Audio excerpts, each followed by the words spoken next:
Okay, so I All want to right, talk cool. about a good prayer I found in this book. Uh the The Universe Has My Back by Gabrielle Bernstein. Kind of like the Bernstein Bears. Was it Bernstein or was it Bernstein? We will never know. Mandela effect.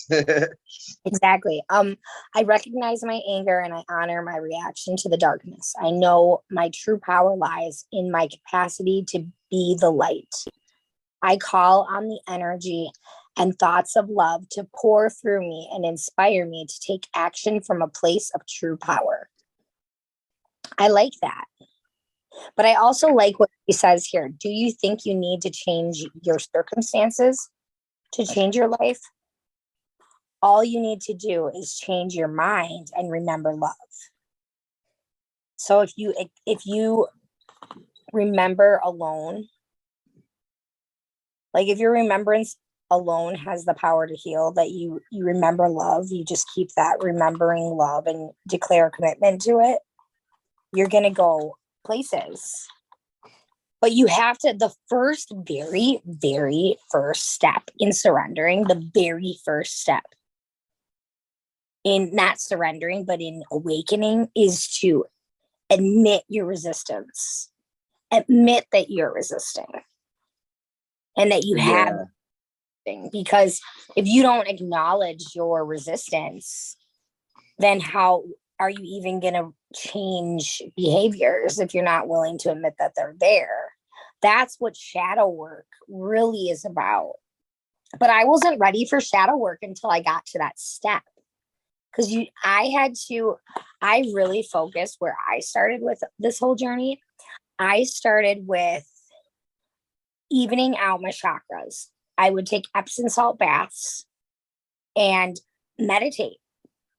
And I like made areas designated in my house and outside of my house to meditate. And I would meditate literally 5 times a day, like for short amounts of times. I even meditated driving meditation because this is when I was like getting sober by myself. Yeah. And I was like, oh my God, I need even driving meditation because I'm like freaking out, because like when you're freaking out and you're by yourself, you know what I mean? Like, You want to calm your mind. Yeah. I did the same thing every time I took a long road trip by myself, all the way to Florida from Maine. And I was just overthinking and getting kind of stuck in my head. And I'm like, you know what? Like, I'm going to calm my mind down. I would put on some binaural beats or I would listen to Alan Watts and just vibe, and just really listen. And I would close off all the distractions. And it was such a peace of mind. It helps a lot.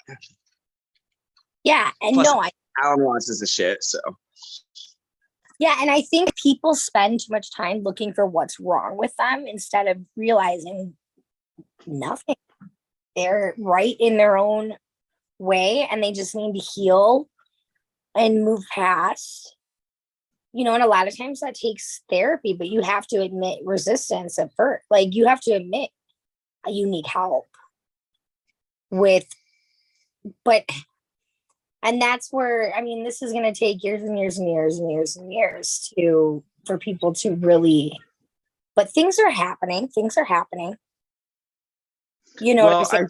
I Like you feel said, like there's totally a shift in consciousness to where the toxic masculinity is kind of going away and we're kind of moving towards the feminine side of our brain, which is the creative side and I feel like the empathetic side, and we're kind of starting to vulnerability is becoming being vulnerable. That's where I was being going with that. Exactly. is a new trend. It's on And it's trend. attractive because it's being vulnerable shows your true, raw, authentic self. Like you're not hiding anything when you're vulnerable, and Well, you're and not. that's why we both, this podcast saves us. It's putting us in the way it's okay. So we've surrendered, but this podcast is making us surrender even more. Yeah, because we're being vulnerable and we're projecting that out. Yeah, we're projecting it And out. because like it just shows when you're vulnerable that like you kind of stopped caring about people judging and you're like, And like you're authentic. You you're authentic. Yeah. feel in order to move forward. You have to admit that you feel hurt. It's like friendship, you know, if you don't, if you hold resentment, because you said you had a problem with resentment, didn't you? Yeah, Or, yeah. I was holding on to different resentments and that stuff will keep you trapped. That will keep you disconnected. I feel like for me anyway, it did when I was holding on to all these grudges and resentments and it came down to forgiving myself mostly because it's very powerful because that's the last person you ever want to forgive. You're like, how can I forgive myself? You know what I well, mean? no, okay, so today my shoulder, okay, I went and got my shoulder checked out because it's been hurting really bad, my rotator cuff. And I'm a barber, you know what I'm saying? So I'm like, okay, I need to, and I met this guy at Shangri-La at this festival. And he happened, I don't know why I heard it, but I heard Libra. Nobody said it, No but I went, shit. Cool. there's a Libra here. And he was standing by this picnic table and he goes, and I said, did somebody say Libra? Because there's a Libra here, isn't there? And he, no, they were looking at me like, nobody said that. But and then this guy goes, but I'm a Libra. And I was like, oh, nice to meet you. I'm a Libra too. And then we sat down and started chatting. And he ended up being a hairdresser. And What? No way. That's fucking no, dope. he went to shake my hand and then, but I tried to shake his other hand. And he was like, sorry, I would use that arm, but I just had surgery on my arm, on my rotator cuff. And I was like, oh my God, my arm hurts so bad. How does that feel like? And he explained it to me and he told me to go to the doctor. So I called the doctor at noon today and they, no joke, had somebody cancel at 2:30. So I was able to get in today and they said I have my rotator cuff is torn. But anyway, That's all of cool, this, man. this is where it gets good is like my mom, I called her and I was telling her about it and she goes, oh, you're gonna miss work. Oh, you're gonna basically ruin your life now. And then she also compared me to my mother-in-law because she had shoulder surgery. And I was like, oh, are you gonna become your mother-in-law? And I was like, okay, lady, you pushed it too far. That's ridiculous. You know what I'm saying? Like, what are you trying to like, first of all, don't be snotty like that. That's snotty. Yeah. I think. But I was also kind of like, Mom, why are you taking it from a negative point of view and like trying to put a guilt trip on me? That's what I'm saying. Yeah. I think a lot of it comes from, and I love you, Mom. I love you, Mom. Sorry I talked about you, Mom. I love you if you listen to this. But anyway, my mom's a great woman. But what she didn't realize, like what she was doing what she's always done to me since I was a kid. Like she puts a guilt trip on me and makes me feel like I'm not worthy or that something bad is going to happen. She's like a worry wart person. Yeah. So she's not intentionally trying, like, she probably doesn't even aware of what she's doing. Just no, I mean, she's naturally kind of a pessimist. Yeah. Because she's also a nurse. But I mean, I don't know if she I don't know if she's a pessimist. Like, you know what I'm saying? Maybe she is. Maybe she's not fully awake like your dad. Yeah. You know what I'm saying? But like, I was just kind of like, but I think I woke my mom up. I was like, Mom, you know that you're coming, like, there's nothing I can do if I have to get surgery on my shoulder. Like, I have to get it done in order to be a barber and run my shop. And if I don't get it fixed, it's just going to get worse and worse. And at this point, I can barely lift it. Like my shoulder, I can barely lift my arm up. And it's getting numb in the fingertips and things like that, right? And I went to the doctor. And I was supposed to go to the doctor, you know, because I was meant to go to the doctor. I just found out this weekend this guy told me to go to the doctor. And I got in today. Yeah, dude. Talk about divine timing. I know. So then, yeah, I just kind of woke up and was like, how about put forth a little love and just be like, I hope everything's okay, because she doesn't realize those things are going through my mind, my business and things and money. Like, if I have to take time off work, that would be bad. My clients, you know what I'm saying? But yeah, it is what it is. And maybe this is an opportunity. If I have to take time off work, maybe this is our opportunity to go like full force on this podcast. Right. Well, I mean, that's find other things. I'm always going to keep busy. I'm a busy person. I like to be busy. It's fun to be doing projects. You know what I'm saying? But it's not my fault that I have to, like, it's, maybe I shouldn't have held off so long, but it didn't really start hurting until, you know, this past month really bad, you know, where it's just like I losing function. But right. yeah, so that all relates back to sometimes people want to, they just put forth that instant negative thought process. And I think my mom needs to do self-talk. It's probably conditioned. She doesn't even realize she's doing it. She's just so conditioned to doing that, you know. She has no idea. She's, you know, that's how my dad is too.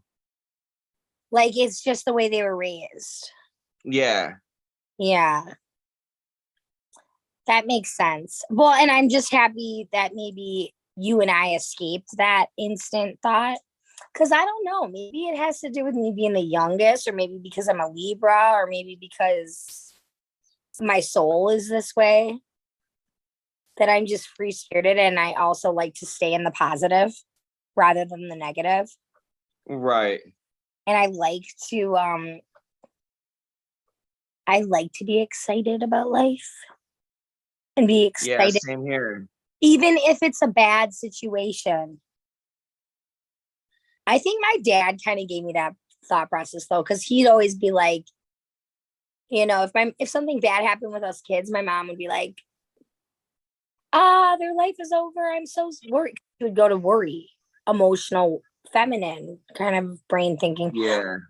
Think logically and go, no, their life isn't over. This is just a moment in their life that's going to help them grow, and they're going to get better at life. Mm-hmm. You know, or they're going to get worse at life and do it again. And that's how my mom is. Yeah. My mom's just, she's more like me. My mom's, she's awake, you know, and she's always been like that. And I've never really, what's that? I didn't hear you. I think my dad's an old soul. Yeah. My mom always said that about me and my twin brother. She's like, you guys are old souls, especially my twin brother. She said that she looked at him first sight and said he's an old soul. And my brother, you know, my twin brother, he's just like me. We're on pretty much like very similar paths with spirituality, and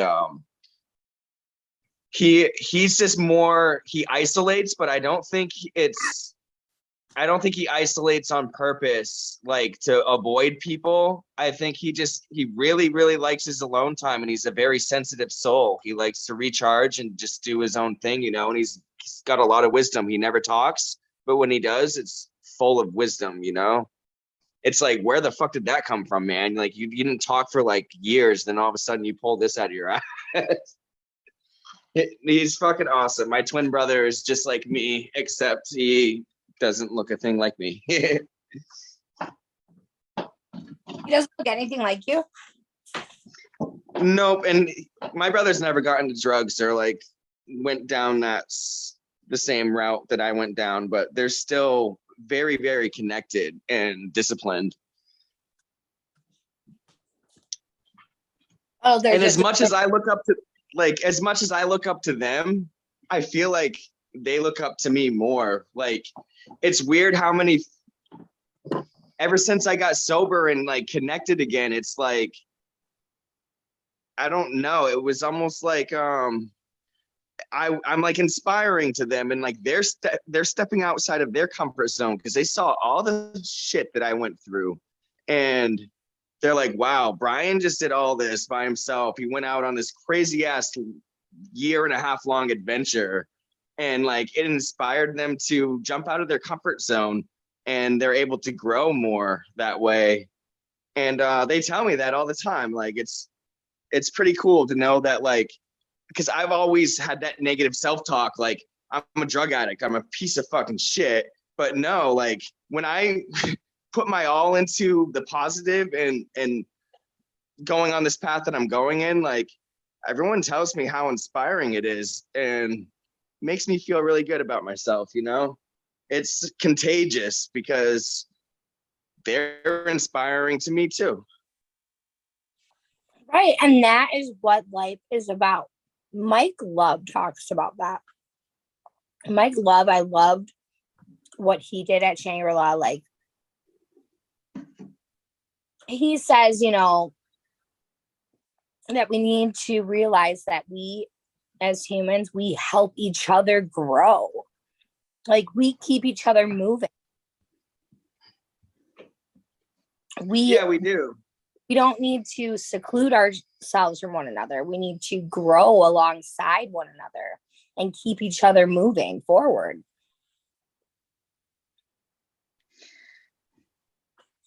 Oh my God, that's like, no, that's amazing. Like, I love that. You know, because we're all here. This is we're all connected. Yeah, we're all earthlings.